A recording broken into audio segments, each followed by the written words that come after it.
안녕하십니까. KBS 9시 뉴스 부산에서 전해드립니다. 한동훈 국민의힘 비상대책위원장이 1박 2일 일정으로 부산을 처음으로 방문했습니다. 한동훈 위원장은 부산 청년 정책과 산업은행 부산 이전 등 지역의 주요 현안 이행을 약속하며 부산 민심 공략에 나섰습니다. 보도에 황형규 기자입니다. 정치인으로는 처음 부산을 방문한 한동훈 국민의힘 비상대책위원장. 부산 워케이션 거점 센터를 찾아 청년과 일자리 문제부터 챙겼습니다. 한 위원장은 성장 잠재력을 잃어가는 부산의 활력을 불어넣기 위해선 청년들이 일하고 창업할 수 있는 정책부터 만들어야 한다고 강조했습니다. 부산의 청년들이 실질적으로 도움을 받을 수 있는 정책을 내놓겠습니다. 저희가 그런 정책 규정 준비하고 있고. 지역의 청년 사업가들은 자본과 인력의 수도권 쏠림을 호소하며 판로 개척 등의 지원을 주문했습니다. 민에서는 열심히 저희처럼 뛰는 거고 간에서는 든든한 울타리를 만들어주고 규제도 없애주고 신사업이 성장될 수 있게끔. 한 위원장은 국민의힘 지역 의원과 당원을 만나 4월 총선 승리도 다짐했습니다. 이 자리에서 가덕 신공항 조기 개항과 북항 재개발을 차질 없이 추진하고 산업은행을 부산으로 반드시 이전하겠다고 말했습니다. 우리가 4월 총선에서 승리한다면 보란듯이 제일 먼저 바로 그 산업은행법을 통과시키겠습니다.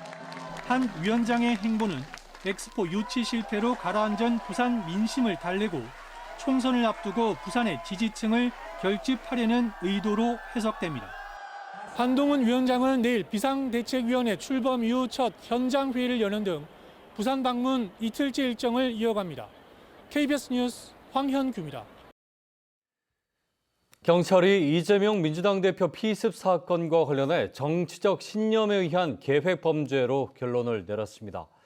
이번 사건은 여야 정치권 갈등뿐만 아니라 지역 의료계까지 파장이 확산했는데요.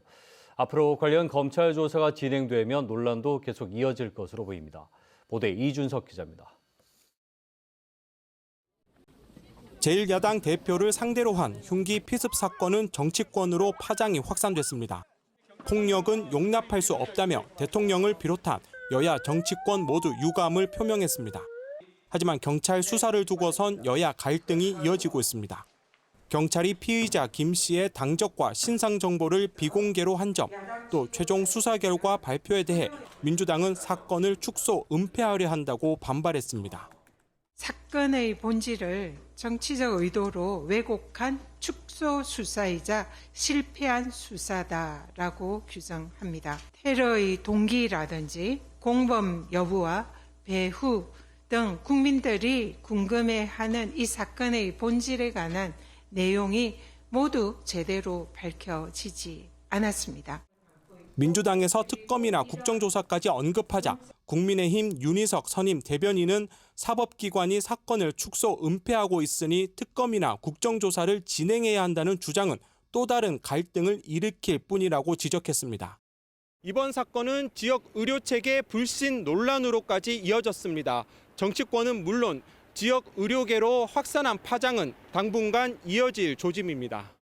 이 대표의 서울대병원 전원을 두고 부산과 서울 등 지역 의사회가 일제히 규탄하는 등 지역 의료체계 불신에 대한 비난이 이어졌습니다. 특히 헬기 이송에 대한 특혜 여론이 이어지며 대한소아 청소년과 의사회는 이 대표 등을 업무 방해와 응급의료법 위반 혐의로 검찰에 고발했습니다. 이 대표가 퇴원하면서 부산대 의료진의 각별한 감사의 말씀을 전한다고 밝혔지만 민주당이 제시한 지역 의료 정책에 대한 불신은 해소하지 못했다는 지적입니다. KBS 뉴스 이준석입니다.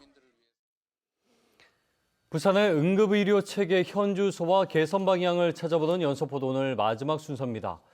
지역의 응급의료 공백을 막기 위해 세워야 할 대책들은 무엇인지 정리해봤습니다. 정민규 기자입니다. 환자를 태우고도 구급차가 출발하지 못합니다. 이송할 수 있는 마땅한 병원을 찾지 못했기 때문입니다. 의료계에선 이런 일이 더 잦아질 수 있다고 경고합니다. 심혈관절은 훨씬 더 많이 늘고 있으니까 그럴 위험성에 대한 것은 지금부터 준비하지 않으면 내가 은퇴할 때쯤 되면 이제 내 심장은 누가 치료해 주냐 그런 이야기까지 해요. 부산 시내에서는. 응급의료 체계를 손보기 위해선 계절과 지역별로 다른 구급 수요부터 분석해야 합니다. 빅데이터 분석이라든가 딥러닝 분석이라든가 이런 걸 통해서 그러니까 사고 데이터를 학습을 통해서 뭔가 어떤 출동 경로라든가 이런 것 등을 조금 더 최적화하는 방안이 필요할 것 같습니다. 중증 응급 환자 이송을 맡을 닥터 헬기 도입도 서둘러야 합니다. 전국에 닥터 헬기는 8대, 부산과 울산, 경남에는 한 대도 없습니다. 또 소방이나 경찰 등 헬기 운영기관과 응급환자 이송 협업을 하는 제주나 외상 환자 전용 구급차를 운영하는 울산 사례도 참고해 볼 만합니다. 장기적으로는 건립이 본궤도에 오른 서부산 의료원에 더해 침례병원의 보험자 병원 지정 등 도심 외곽 의료 공백을 메울 방안도 고민해야 합니다. 공공의료가 부산 전역에 공급되는데 조금 나을 수 있을 것이고, 그리고 민간 의료기관도 필수 의료 분야에 이렇게 적극 참여할 수 있도록 유도하는 것도 중요하다고 생각합니다. 전문가들은 응급의료 체계가 시민 누구나 마땅히 보장받아야 할 최소한의 사회 안전망이라고 강조했습니다. KBS 뉴스 정민규입니다. 10년 뒤 부산 사람 10명 중 3명 이상은 노인이라는 분석이 나왔습니다. 부산시 장노년 통계를 보면 65세 이상 노인 인구가 지속적으로 증가하면서 오는 2035년이면 100만 명을 넘을 것으로 예측됐습니다. 또 같은 시기 부산의 총 인구도 300만 명대가 붕괴돼 부산의 65세 이상 노인 비율도 30%를 넘을 것으로 보입니다. 부산은 2021년부터 전국 광역자치단체 가운데 가장 먼저 노인이 전체 인구의 20% 이상인 초고령 사회에 진입하는 등 고령화 속도가 가장 빠릅니다.